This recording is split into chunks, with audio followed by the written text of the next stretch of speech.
you, then I'll be right there. Let me come check you, my baby. No time, no.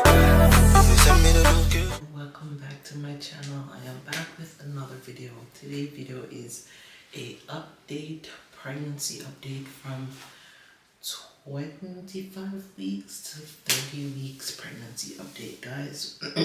We are almost there. Sorry, don't mind my throat. I'm a little bit stuffed up. I got a slight cold, so that is why you're hearing me. But yeah, I just wanted to come by and update you guys. I've been exhausted. Sorry for the delay on the videos. Your girl been going through it. But other than that, pregnancy has been good. I can't complain. I gotta thank God, for the journey. But yeah, I just wanted to come and update you. So 25 to 30 weeks, guys. We're almost there. Almost there. 10 more weeks to go. And baby boy will be here. Yeah, baby boy will be here. So in today's video, I just wanted to update you guys. So far, my last video, I would say cravings have subsided somewhat. My main craving right now is I crave popsicles. So I'm having a lot of popsicle. My freezer has to be full with them, especially like the chocolate fudge popsicles. That's something that I crave. And I also crave the cheeseburgers and the McFlurry, like Smarties McFlurry from McDonald's. So usually I would eat the cheeseburger and the McFlurry ice cream at the same time. That is quite a craving, but it tastes really good, so you should try it. Yeah, it tastes really good. One of the other things that I crave too is the cafe frap from McDonald's as well, with the cheeseburger, or even just it by itself. I know it does have coffee in it, but I don't know, for some reason that is something that I've been craving, or like the ice cap, but not as much. So those are like my two main cravings. And curry chicken, anything like, yeah, curry chicken and rice, that's definitely one of my cravings as well, I can say. But like the fried chicken, I still crave fried chicken till now. Yeah, that's my all-time favorite craving. So from basically early on in pregnancy to literally third trimester pregnancy. So definitely been craving that still, but not as often. I'm sorry guys, don't mind me. I'm a bit tired. I'm doing this video extremely late. But I was like, you know what, if I don't get it done now while your girl is looking this glam, I am not going to get done later. So I'm trying to get the video done. So yeah, that's what I'm doing. But yeah, so those have been my craving. Let's see, the baby has been moving like crazy. The growth of the baby, he's getting much bigger by this time, like, his hair and all that stuff. Heartburn, thank God I'm on heartburn medication. Yeah, so I'm on the heartburn acid reflux medication, so thank Jesus for that, because that has definitely helped me a lot. So yeah, because I was eating Tums by the dozens. Tums wasn't helping me at all. So Tums wasn't helping me at all. I had really bad heartburn, bad acid reflux, and it wasn't helping. One thing that I've also noticed too, like even when I eat and I sit up for a few hours after I eat, before I go to bed, like I'll sit up for like 3 or 4 hours, I find that sometimes in the middle of the night I find myself vomiting in my sleep. Like I literally started vomiting, like choking in my sleep, where I had to get up out of my sleep. Like, yeah, it's been pretty bad. I don't know what causes that, because even though you sit up for so long, it still happens. So what I try to do is eat like well in advance. Like I eat maybe 4 o'clock 4 or 5. If I have dinner around that time, I don't go to bed till like about maybe 10, 11. Yeah, and sleeping, guys, oh, I don't even know what is sleep. Like, I hardly sleep. I don't know, maybe because the baby's so active. When I do sleep, well, for instance, hubby says that I snore really bad. I guess through pregnancy, there's so much, during pregnancy you're full of mucus, so I guess because of the mucus, it just has me snoring a lot, way more now than usual. So it's really bad, because sometimes I can literally hear myself snoring in my sleep, which is crazy. I catch myself and I wake up out of it. So that's been something that's really bad. But the sleeping part, like, this baby, I find that he is a night person. He likes to be up at night. When it's 1, 2 o'clock, 3 o'clock in the morning, it's when he decides that, hey, mommy, it's time to play, let's have a party. So those time in the night, he's usually up.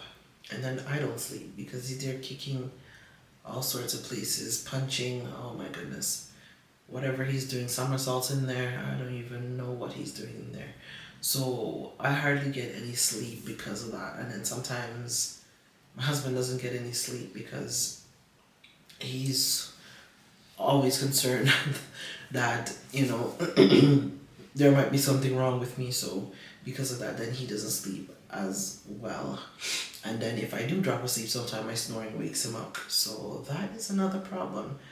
But so far, baby's measuring good where he's supposed to be. He's hitting all his milestones. So doctor's not concerned. My blood pressure, for those that didn't know, I do have high blood pressure during this pregnancy. I had high blood pressure before pregnancy, so that's something that I travel with from my family, both sides, from my mother and my dad's side, with high blood pressure. So I guess it's only, right, as you would say, that I ended up getting it.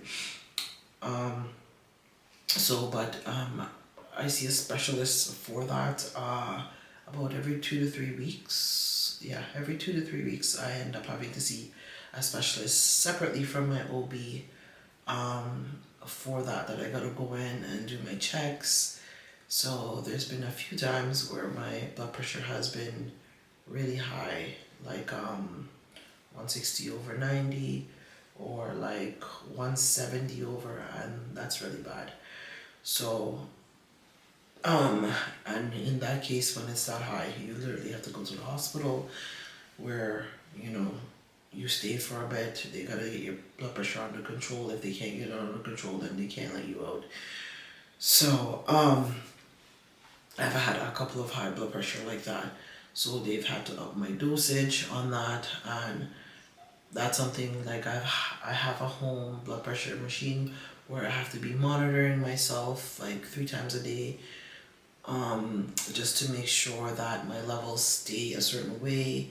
So I take medication for that, and then I also take a different medication at night to also keep it on a certain level. So, but other than that, like, pregnancy has been good. The only thing is just the blood pressure. But let's talk now about the swelling of the feet. So I started realizing that being on my feet for too long, whether it's 8 hours, 12 hours, when I'm on my feet, those length of time, I find that my feet are swelling, and my husband calls them cankles. He doesn't even say I have ankles. He's like, you have cankles, because they are extremely bad. They're extremely bad. I never had swelling before in any of my pregnancies. I don't know if any female have had it. Whether this is your first pregnancy or second pregnancy, I don't know if you guys have had it, but for me, this is my 4th pregnancy, and with my other 3 kids, I never had any swelling in my ankles. But I guess this is the difference having kids when you're, I guess, 18, 19, in your early 20s, as to as opposed to having kids in maybe your late 20s, early 30s, I guess in your 30s towards your 40s, I guess. So, but I don't know if you ladies have this issue or did have the issue when you were pregnant. Let me know what age, well, let me know what stage, like, was it when you find that you were in your early 20s, you had this, in your 30s, because I am in my 30s, and let me tell you, being pregnant in your 30s is totally different from when I was pregnant in my 20s, much less when I was pregnant when I was 18, turning 19. Total different. So, it's such a different, I never had all these things that I'm having now, as I'm like in my 30s is totally different. But then you do have people that are in their early, like 18, 19, having kids, and they do have the swelling of feet, the swelling of the nose, the swelling of the face, the swelling. So I guess everybody, pregnancy, they deal with pregnancy, or their body operates a little bit different. But I'm just wondering if this is because of me having a high blood pressure. Yeah, so I'm just wondering if that, or like my body weight, because right now, guys, I am considered overweight for my body mass and for my height. Like my height, I am overweight, even though I don't look it.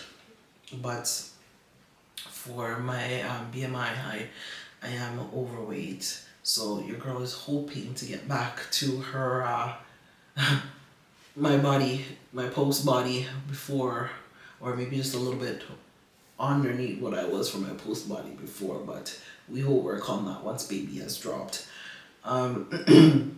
So yeah, that was something else. And the other thing, like my hair has grown like crazy. Thank God. Knock on wood, I don't even have any that I haven't had any breakage or anything like that. I hope after pregnancy I don't have any breakage or shedding, because a lot of people said like they have postpartum shedding after they had the baby and stuff like that. So I'm hoping I don't have any of that. The only thing is, like, for my skin, before, like, I would say the chlorine in the water itches my skin really bad.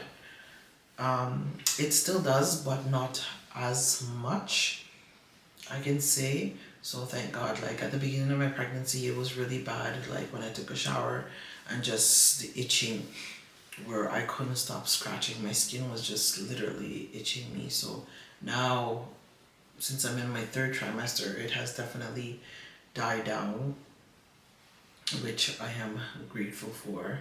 So that helps a lot. But other than that, yeah, pregnancy has been good so far. I can't complain. And I wouldn't really have it any other way. The only thing now is just this little one is just the late night play that he likes to play. And he moves a lot, which I am grateful for, because he's very active. Even the doctor's like, wow, he's a real active baby. So that is really good. So my little boy is very active, which I am grateful for. So, but hopefully he would stay awake during the day when he comes and sleep at night. That's what I'm hoping for. I never had to go through the night terror, as people would say, after they had a baby. So with my three, they all slept through the night. I never had to worry about getting up how much time through the night because of crying and stuff like that. I literally had to set an alarm to get up and feed my kids through the night with my other ones. So I'm hoping that, keep my fingers crossed, that maybe with this one it will be the same way. You know, that he's not gonna be like, you know, those babies that get up and cry every minute so through the night. So yeah, I'm hoping not. But man, it's cold. And guys, I started having Braxton Hicks contractions. Started early, and I could feel them. They're a little bit different. I don't know if it's because I have a fibroid, and the last time I had an ultrasound too, my doctor did tell me that my fibroids, well, I have one, it did grow because it was smaller and I could see it, so it has gotten bigger, but it's not big where they are concerned. So they said like during pregnancy, fibroid love it because like they just suck all that juicy blood from your body and it just makes them plump. But after I have baby, it should shrink back down to size. So I am hoping that's what happened.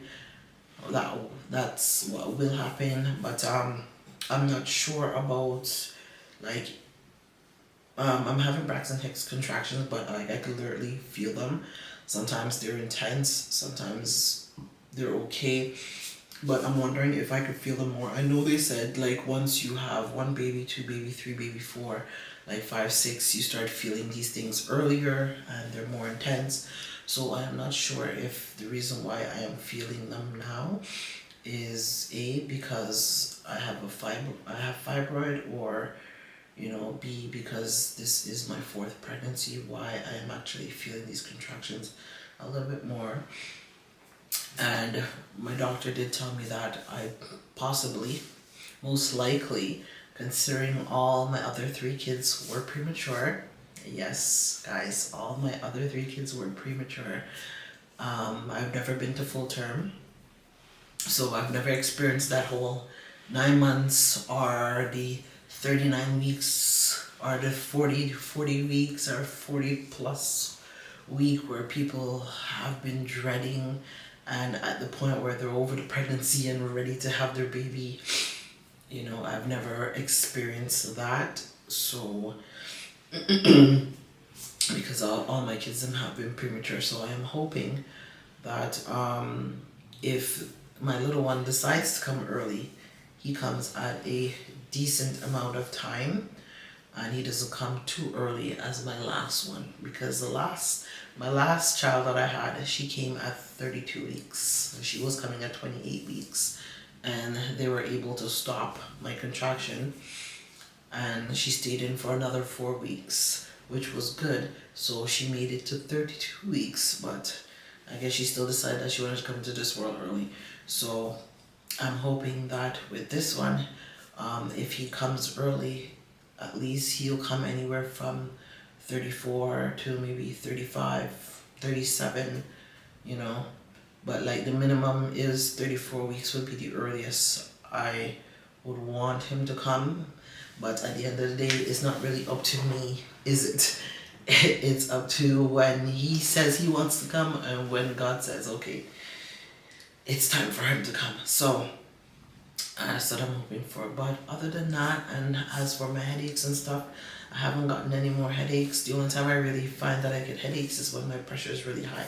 Like when it's like 145 above something, that's when I find that I will get headaches. But other than that, guys, no headaches. Like and pregnancy has been good. Like I've been enjoying my pregnancy regardless of the little hiccups that I have had. I can't say that my pregnancy has been horrible at all, because at the end of the day, I've been pregnant 3 times before. Like, well, I've carried 3 babies before this, and hadn't had anything. This pregnancy is different, but like they say, every pregnancy is different. No matter how much time you go back, none of them, no 2 pregnancies are the same. Some of them might be similar when it comes to certain things, but they're always different, and they're definitely right about that. And like I said, being in your 30s as having babies in your early 20s is totally different. Totally different. So yeah, I can't complain. But yeah, guys, that is it for my 25 to 35 week update. I hope you guys enjoyed this video. Don't forget to like, comment, subscribe, and share. And I will catch you guys in the next one. Bye, guys. Tell you over talk and over dress and over sleep with no one to elevate them, feeling them alone for do it big.